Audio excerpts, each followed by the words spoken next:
Alright, what's going on, guys? Trev back again, here to bring you another video. This one's going to be doing another Walking Dead video for today, leading up to the 14th episode for The Walking Dead Season 8. This will be a Q&A, starting with us giving our thoughts on whether or not we think Alden is the television series version or equivalent of the comic book series character, Dante.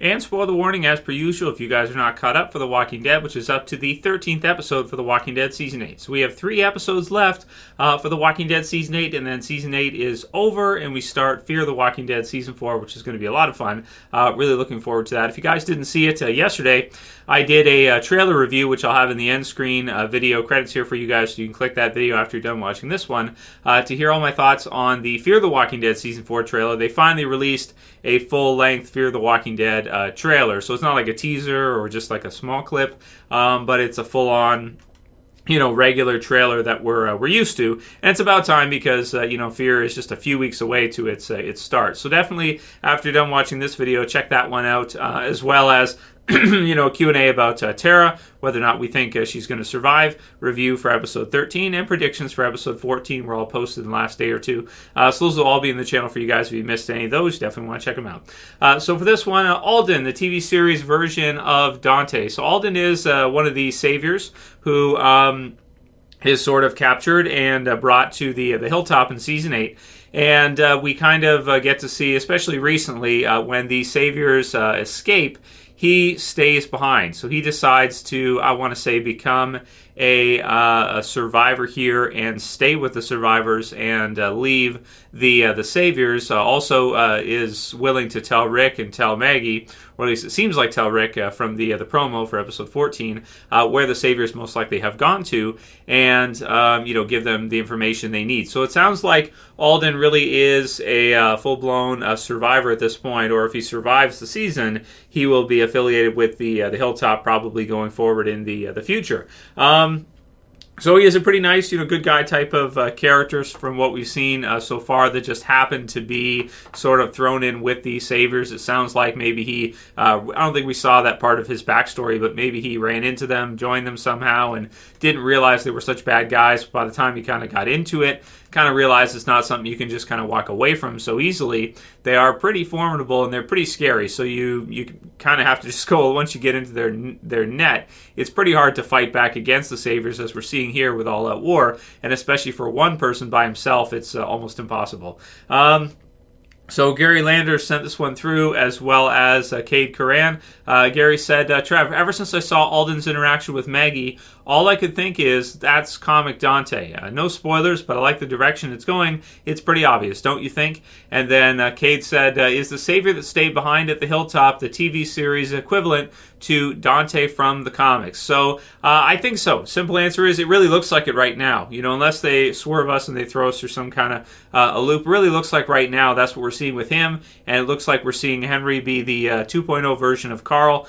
He's already getting himself in trouble. He's already not staying in the house, like letting saviors free and everything else that he's been kind of doing and causing mischief and everything. So, really Henry feels like a revamp of Carl at a younger age, kind of starting off Carl again, a different set of circumstances, but very similar to the character. And then with Dante, it really looks like Alden is our television series version of Dante. So we won't get into too much spoilers for the Walking Dead comic book series. If you've read it all the way through, you know that he becomes a very important character later on. He's very important at the hilltop, and very important for Maggie as well, because he's kind of like, he becomes sort of like her. As we've seen recently in the TV series, you have Jesus, who's kind of her number 2, I want to say, at the hilltop, if you're not counting Rick and the others who currently are staying there.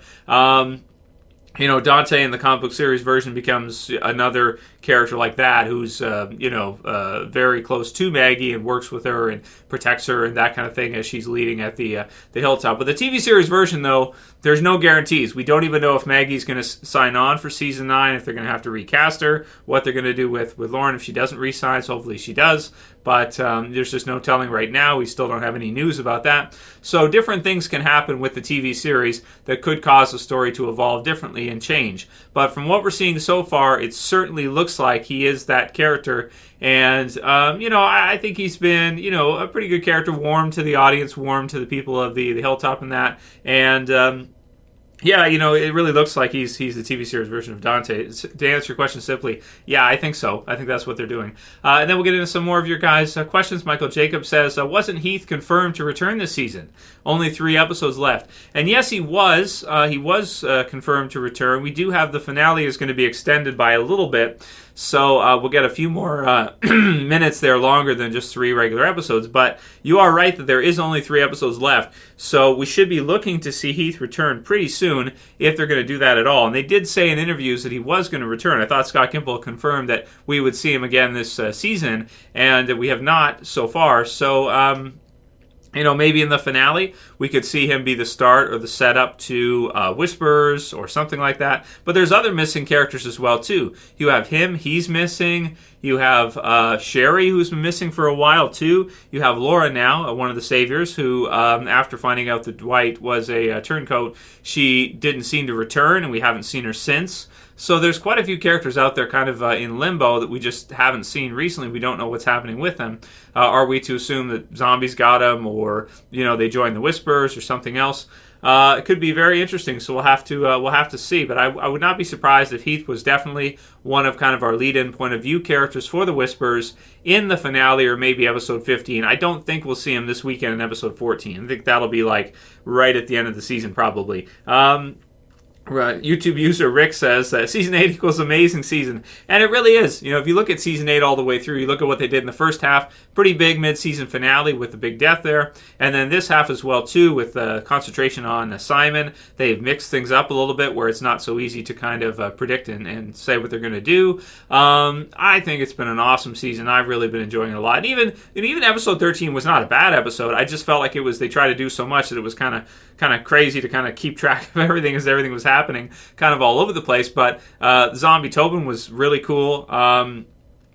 Maybe one of the more memorable zombies we've had in a few years, probably. And a lot of people really liked how it put the horror aspect back in The Walking Dead, which has kind of been missing quite a bit since there's been such a concentration on the war rather than on how fearsome some zombies can be. And Tobin was definitely a fearsome zombie in that episode. So, it was a good episode. It was not a bad episode or anything. It was just that there was so much packed into it, the battle at the beginning and everything. It's just a little bit, there's just so many things happening, so many different scenes, and, so many characters as well, too. It's just kind of hard to kind of keep track of everything they try to do in that episode, and a little bit, I feel like it lost its focus a little bit, but it was still, a lot of things happened. That's what you can say, and it wasn't like it was like a filler episode where nothing happened. It really feels like All Out War has been carried through all the episodes. So rather than doing like a Too Far Gone, like they did with the Governor battle in Season 4, where it's kind of all in one episode. So you have the battle, but it all pretty much takes place at once, and you have everything kind of build up to that. You have an awesome one episode, but then it's kind of over very quickly, whereas, Season 8 of The Walking Dead, we've had back and forth battling all throughout, so it's maybe more like Season 3, but just bigger, more characters, expanded quite a bit, and over a few years. So, awesome stuff for sure. PHXNTXM says, I understand what Henry was trying to do, and I respect it, but come on, man. Yeah, that's true. Henry was that was pretty stupid. And also, like Josh Russello here says, Trev Q A, when Henry was in the cage with a few Woken saviors and he's counting down, a savior awakes as a zombie. How did that savior get hit with a tainted weapon during the battle, or was he bitten? That's a good question. Also, a lot of people in the comments were saying, why didn't Henry you got them all pinned inside the cage? Just why would you open the cage? You have like an automatic weapon. You can just target practice on everybody. Why would you open it? I know it's like he's just a kid, I guess, and that's kind of he's a pretty badass kid though. But yeah, that was definitely a big time mess up on his part. So the zombie that was in the one of the prisoners there, or one of the savior zombies, I tend to think that probably what happened there, we can kind of fill in the blanks, I think, would be most likely one of the saviors was injured during the battle but wasn't dead. So they probably took him and threw him in with the other prisoners. right? And then he died and he turned because he was, he was dying or something, and he didn't get medical attention and he died, and then after dying probably came back to life as a zombie and attacked the other saviors, most likely. And I don't have a problem with them doing stuff like that. I think it's good. If you look at the key where she she delivers the key to them, not everything has to be explained like 100%. Not everything has to be shown. We can fill in some blanks. We don't need to see every single little thing kind of play out, every detail. That's not necessary. We can kind of fill in the blanks for a lot of that stuff. Joshua White says, Dwight shot Tara so Simon couldn't. Remember, all the Savior's weapons are infected, hence Dwight shooting her will not get her infected and basically save her life. Well, sorta, yeah, but a lot of people brought up that it really seemed like Dwight and Simon were kind of by themselves there. So there was a possibility, a lot of people viewed that as a chance for Dwight to take Simon down, stab him in the back type of deal, based on the way the scene looked and how it kind of played out. Now, you could say that the others were in eye shot, so they might have seen it if Dwight had done that, so that's why he didn't do it. But I don't know. I guess you could see it that way, that he kind of did. Yeah, that's true. He shot her in a place where, she's not going to die. It wasn't a vital organ or something where he hit her, and his weapons were not gunked up. So his arrow was clean, so therefore he did kind of save her in a way. But I think a lot of people just expected, when the time was right, like he did earlier in the mid-season finale, start team shooting on his own people. Granted, he got shot last time he did that. It was kind of tricky, and he almost got caught. So I guess maybe he decided to play along in this time instead of taking a chance and trying to take Simon down. But if he would have taken Simon down, man, that would have been a big one for the survivors there, and he could have gone back, and maybe it would have been over right then and there. But again, you don't know if Negan would return and resume power and everything. So there were some unknowns there, but a lot of people viewed it as a chance for Dwight to possibly take Simon down, and he didn't do it, stab him in the back type of thing, and he didn't go for that. Instead, he shot her, which, okay, it's not the worst it's not the worst case scenario, but, it's maybe not the best if he would have, risked his own life a little bit and taken Simon down with what was happening there. ZXYWQV is hard username to read. Everyone wants to watch Fear the Walking Dead now. Fake ass fans. Yeah, so that's true.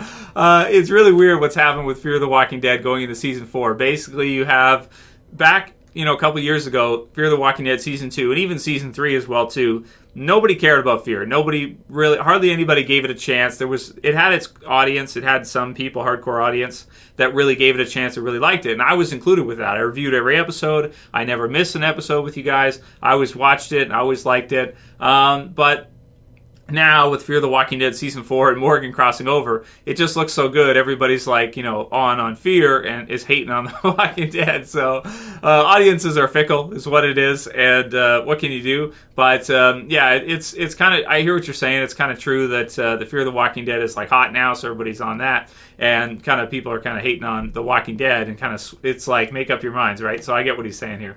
Raphael Tremblay says, if Henry doesn't stop effing around, Carol might make him look at the flowers soon. And then Gonzalez 98 says, didn't Abraham get sliced by a Walker bloody knife? I don't get how it worked to kill Tobin and the other survivors. Yeah, it's something that's adapted from the comics. I've said it before. I'll say it again. I've never been a big fan of this whole idea. I always kind of felt, when I first saw it in the comics, I was like, that doesn't work. There's too many times we've seen survivors be injured, whether it be a knife or something, they have to put their hand up. Like, let's say you have a zombie, I forget, was that season 5, where there was a zombie, or maybe 6, that had like a butcher knife through it, and one of the characters had to put their hand up. I think it was it Rick? Or you bring up a point with Abraham, where he got sliced by a walker, a bloody knife that had been used to kill walkers, because didn't Sasha accidentally ding him, when she was killing zombies and that? Didn't she accidentally, in her rage, cut him with a dirty knife? So you're absolutely right. There's probably lots of other times you can think about throughout the series where there was a weapon that was used to kill zombies that may have accidentally cut somebody or something of the sort like that. It's something that's happened a lot throughout the show. People have gotten zombie blood directly, splatter, ingested some of it somehow.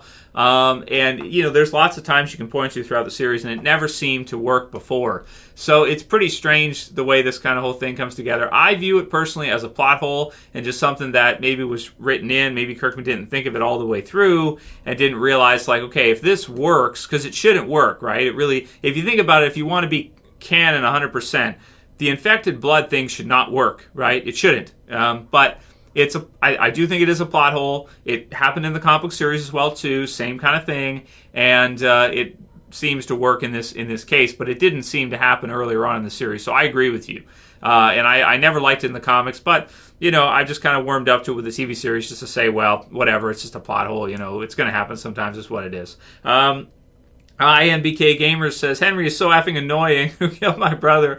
Who killed my brother? Shut the F up. You need to go eat your strawberry ice cream. So not everybody, and I've seen that quite a bit, not everybody likes Henry. I think he's kind of annoying in that.